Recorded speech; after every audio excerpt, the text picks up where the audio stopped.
Point number 6, not factoring exams cost early. Candidates sometimes, boy, oh boy, focus only on the intellectual challenge of the CAPM. They overlook delaying considering the financial investment required. Now, this is not including the exam itself, but it's also cost for study materials, training courses, potential if you're going to get the PMI membership, which I recommend you do. This is important because the total cost of the CAPM certification can be significant. Failing a budget for these expenses early can lead to financial stress, potentially delaying your exam date or forcing compromises on quality study resources. Again, quality study resources. Unexpected costs can disrupt your preparation momentum. Experiment with these actionable tips. Research all potential costs upfront. PMI membership, which often family discounts your exam fee. So this is why the PMI membership is worth it. Look at the cost for, for training courses, textbooks, and any type of exam software, meaning around questions.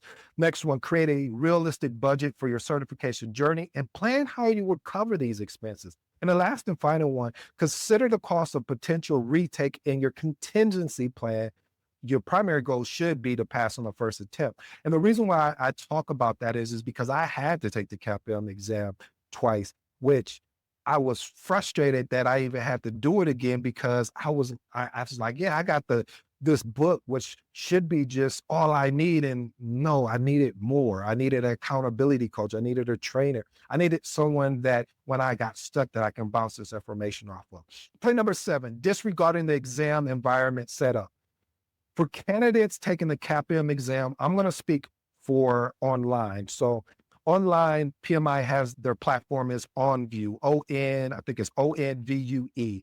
And what it is basically, you go online and you have to be compliant with the exam environment. The exam environment, some of the rules are clear desk, no interruptions, a stable internet for the actual online exam.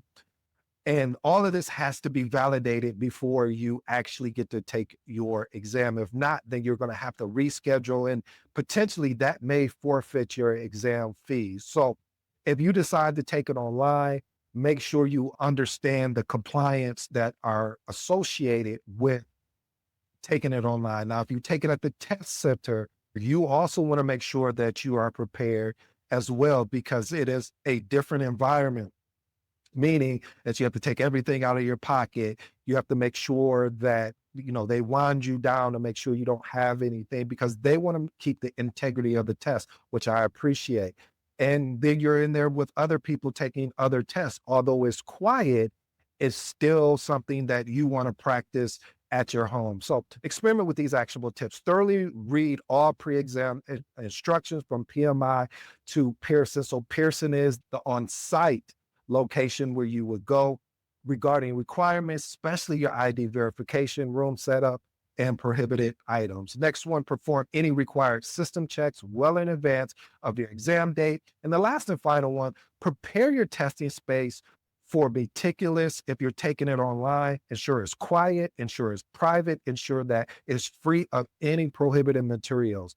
Inform household members to avoid any type of interruption. Point number 8, neglecting the PMI code of ethics. Candidates often concentrate heavily on the technical knowledge areas, processes, formulas, the detailed PMBOK, the study, all of that, while giving inefficient time and attention to the PMI code of ethics and professional conduct. Now, this is important, family, because a thorough understanding and a commitment to ethical principles are fundamental to being a PMI certified professional. The CAPM exam can and often does include situations where that it asks you about ethical judgment. How would you handle this? So understanding that professional responsibility, you want to make sure you come prepared for.